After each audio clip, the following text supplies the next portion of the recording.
ಪೀಠಿಕೆಯನ್ನು ಕಾಯ್ತಿದ್ದೆ ಕಾಣುತ್ತಿದೆ. ನನ್ನ ಫ್ರೆಂಡ್ ಬರುವ ದಾರಿಯನ್ನು ಕಾಯ್ತಿದ್ದೆ.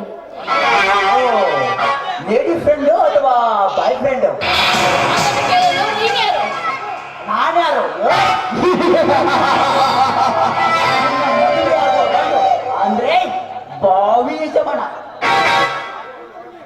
ಉಂಡ ಮನೆಗೆ ಜಂತಿ ಎನಿಸುವ ನಾಲ್ಕ ನೀನು ನಿನ್ನ ದೊಡ್ಡ ಗಂಡನ ಸರಿ ಎಂದು ತಿಳಿದುಕೊಂಡ್ರುವೆ ನಾನು. ಅಣ್ಣ ಹಗಲಲ್ಲಿ ಅಣ್ಣನೆಂದು ಮಧ್ಯರಾತ್ರಿಯಲ್ಲಿ ಮಿಂಡನೆಂದು ಸ್ವೀಕರಿಸುವ ಪಂಡರಂಡೆಯರಷ್ಟಿಲ್ಲ ಈಗಿನ ಸಮಾಜದ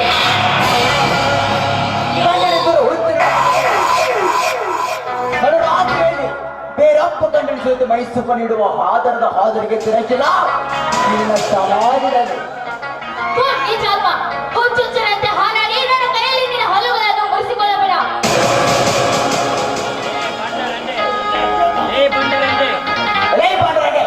ಗೆಳೆಯನ ತಂಗಿ ಅಂತ ಸುಮ್ಮನಿದ್ದಾರೆ. ಎಷ್ಟು ಹಾರಾಡ್ತಿರ್ಬೇಕು ನನ್ನ ಬಣ್ಣ ಪೀಠಿಗಳು ತಿನ್ನುವ ಬಿಕಾರಿ ನೀನು. ಹುಚ್ಚುಚ್ಚರಂತೆ ಬಾಯಿಗೆ ಬಂದ ಹಾಗೆ ಮಾತನಾಡಿದೆ. ಆದ್ರೆ ನಿನ್ನ ಬಾಯಲ್ಲಿರೋ ಒಂದೊಂದು ಹಲ್ಲನ್ನು ಎಣಿಸಬೇಕಾಗುತ್ತದೆ. ಹುಷಾರ್. ನಾನು ಮಾತನಾಡೋದಂದ್ರೆ ಸುಮ್ಮನೆ ನನ್ನ ಬೆಳಗು. ಸತ್ಯೇಂದ್ರ, ಸುದ್ದಿ ಬಳಸಿ ಮಾತನಾಡುವ ಅಭ್ಯಾಸ ನನಗಿಲ್ಲ. ನಿನ್ನ ಜೊತೆ ಮಾತನಾಡಿ ಏನು ಪ್ರಯೋಜನ ಇಲ್ಲ. ಡೈರೆಕ್ಟ್ ಆಗಿ ಹೇಳುತ್ತಿದ್ದೇನೆ ಕೇಳು. ನಾನು ಈಗಾಗಲೇ ಒಬ್ಬರನ್ನು ಪ್ರೀತಿಸ್ತಾ ಇದ್ದೇನೆ. ಕಾಜನ ನನ್ನನ್ನು ಪ್ರೀತಿಸಬೇಕೆಂಬ ಬ್ರಹ್ಮನ ಹಣೆ ಬರದಲ್ಲಿ ಬರೆದಿರುವಾಗ ಅದನ್ನು ಅಳಿಸಲು ಯಾರ ಕೈಯಿಂದಲೂ ಸಾಧ್ಯ ಇಲ್ಲ. ಹಾಗಾದ್ರೆ ಆ ಬ್ರಹ್ಮ ಬರದ ಲಿಪಿಗೆ ಸವಾಲಾದ್ರೆ ನಾನು ಪ್ರೀತಿಸಿದ ಹುಡುಗನೇ ಮದುವೆ ಆಗುವುದು.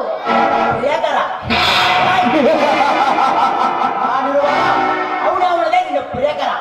ಅವನಿಗೆ ನೀ ಸರ್ವ ಸೋಮಣ್ಣ ಹಿಂದೆ ನಿನ್ನ ಸೀದ ಸರ್ವ ಒಳ್ಳೆ ಮಾತಿನಿಂದ ಹೇಳುತ್ತಿದ್ದೇನೆ. ನಾನು ಬಿಟ್ಟು ಹೇಳಿ ನಿನ್ನ ನಿಜ ರೂಪ ಏನೆಂದು ತೋರಿಸಬೇಕಾಗುತ್ತದೆ. ಇಲ್ಲಿವರೆಗೂ ನನಗೆ ಉಚ್ಚಾರ ಯಾರು ಅಂತಿರಲಿಲ್ಲ. ಇವತ್ತು ನಿನ್ನ ಬಾಯಿಂದ ನಿನ್ನ ಅಣ್ಣನ ಮುಂದೆ ಹೇಳೋದ್ರೊಳಗಾಗಿ ನಿನ್ನ ಪ್ರೀತಿಸಿದ ಬಡಬಿಕ್ಕಿನ ಆಸೆ ಪಡೋದ್ರೊಳಗಾಗಿ ನಿನ್ನ ಸೀದದ ಸುಖ ಅನುಭವಿಸದೇ ಬಿಡಲಾರೆ. ಬೇಡ. ಈ ಏನು ಹುಲ್ಲಿದರೆ ನಾರಿ, ಮುನಿದರೆ ಮಾರಿ ಎನ್ನುವುದು ನಿನಗೆ ತೋರಿಸಬೇಕಾಗುತ್ತದೆ. ಸುಮ್ಮನೆ ಸರ್ವ ಹಾಸಿದರೆ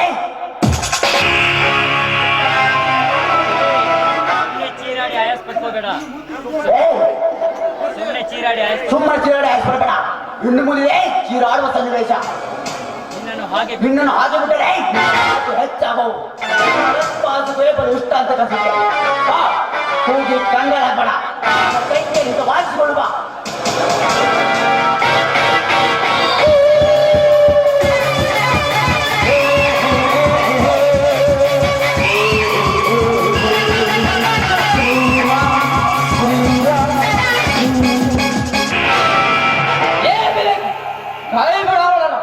ನಡು ದಾರಿಯಲ್ಲಿ ಪರಸ್ತ್ರೀಯರ ಶೀಲ ಭಂಗ ಮಾಡುತ್ತಿರುವಲ್ಲ ಶಂಡ.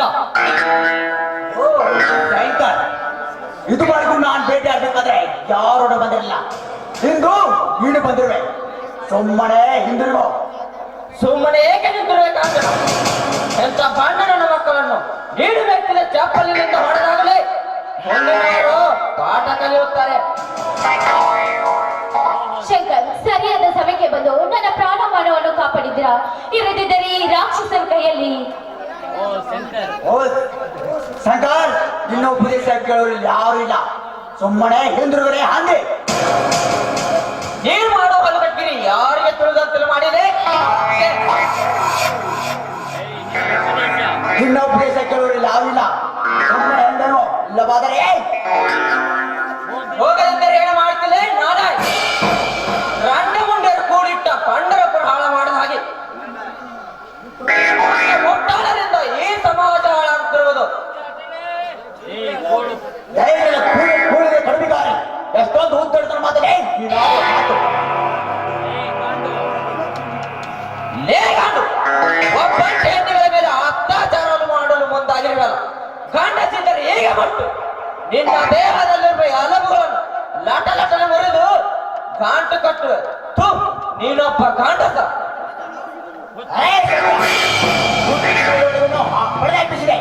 ವಿಷ ಕತ್ತಲೆ ಪಡೆದ ಮಗನ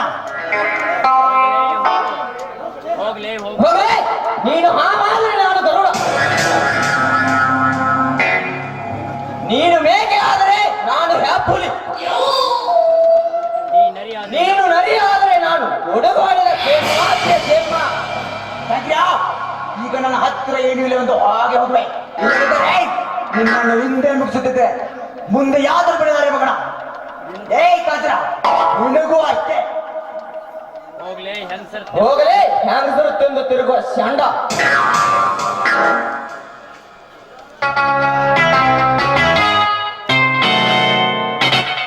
ಹೋಗ್ಲಿ ಬಿಡಿ ಶಂಕರ, ಇವರು ಸಹವಾಸ ಮಾಡುವುದು ಒಂದೇ, ಕಟುಕರು ಸಹವಾಸ ಮಾಡುವುದು ಒಂದೇ. ಕಾಂಚನ ಇಂಥ ಮಕ್ಕಳಿರುವುದರಿಂದಲೇ ನ್ಯೂಸ್ ಪೇಪರ್ ನಲ್ಲಿ ಅರ್ಧಕ್ಕಿಂತ ಹೆಚ್ಚು ವಿಷಯಗಳು ಪೊಲೀಸರಿಗೆ ತುಂಬಿರೋದು. ಹೌದು ಶಂಕರ, ಇಂಥ ಕಾಡು ಮೃಗಗಳು ಸತ್ಯವಾಗಿಯೂ ನಾಶವಾಗಲೇಬೇಕು. ಅಂತಾಗಲೇ ನಮಗೆ ಸ್ವಾತಂತ್ರ್ಯ ಸಿಕ್ಕಿದ್ದು ನಿಜಕ್ಕೂ ಸ್ವಾರ್ಥಕವಾಗುತ್ತದೆ. ಇಲ್ಲವಾದರೆ ಆ ಗಾಂಧೀಜಿಯವರು ಹೇಳಿದ್ದು ಬರೀ ಶೂನ್ಯವಾಗುತ್ತದೆ. ಇರಲಿ, ಆ ಕಟುಕಣಿಕೆಯಲ್ಲಿ ಹೇಗೆ ಸಿಲುಕಿದೆ? ನೋಡಿ, ನಿಮ್ಮನ್ನು ಅಂದು ಬೆಳಗ್ಗೆ ನಿಮ್ಮನ್ನು ಭೇಟಿಯಾಗಬೇಕಂತ ಗೀತಕ್ಕೆ ಹೋದ ವಿಷಯವನ್ನು ತಿಳಿಸಿದಳು. ಹಾಗೆ ನೀವು ಬರುವ ದಾರಿಯನ್ನೇ ಕಲಿತಿದೆ. ಸರಿ, ಇನ್ನೊಮ್ಮೆ ಈ ರೀತಿ ಆಗದ ಹಾಗೆ ನೋಡಿಕೊ. ಶಂಕರ್, ಬೇಗ ನಮ್ಮ ಮ್ಯಾರೇಜ್ ವಿಷಯನು ಮನೆಯಲ್ಲಿ ತಿಳಿಸಿಬಿಡಿ. ಯಾಕಂದ್ರೆ ಒಂಟಿ ಹೆಣ್ಣು ಬೆಳೆದು ನಿಂತು ಹೊರಗಡೆ ಸುತ್ತಾಡುವುದು ಒಳಿತಲ್ಲ. ಕಾಂಚನ, ನಾನು ಎಷ್ಟು ಹೇಳಿದರೂ ಮನೆಯಲ್ಲಿ ಕೇಳುತ್ತಿಲ್ಲ. ಬೆಳೆದ ನಿಂತ ತಂಗಿ ಮನೆಯಲ್ಲಿರಲು. ಹಾ, ಇರಲಿ, ನಮ್ಮ ಮದುವೆ ವಿಚಾರ ಮಾತಾಡೋಣ. ಅಂದು ಕಾಲೇಜ್ ಜಾಗರಣೆಯಲ್ಲಿ ಹಾಡಿದ ಹಾಡು ತುಂಬಾ ಸ್ವೀಟ್ ಆಗಿತ್ತು. ಮತ್ತೆ ಕೇಳಬೇಕನ್ನಿಸುತ್ತೆ. ನಿನ್ನ ಮಧುರವಾದ ಕಂಠದಿಂದ ಹಾಡುವೆಯಾ? ನಿಮ್ಮ ಆಕಾಂಕ್ಷದಂತೆ ನಾನು ಹಾಡಿ ಕುಡಿಯುತ್ತೇನೆ.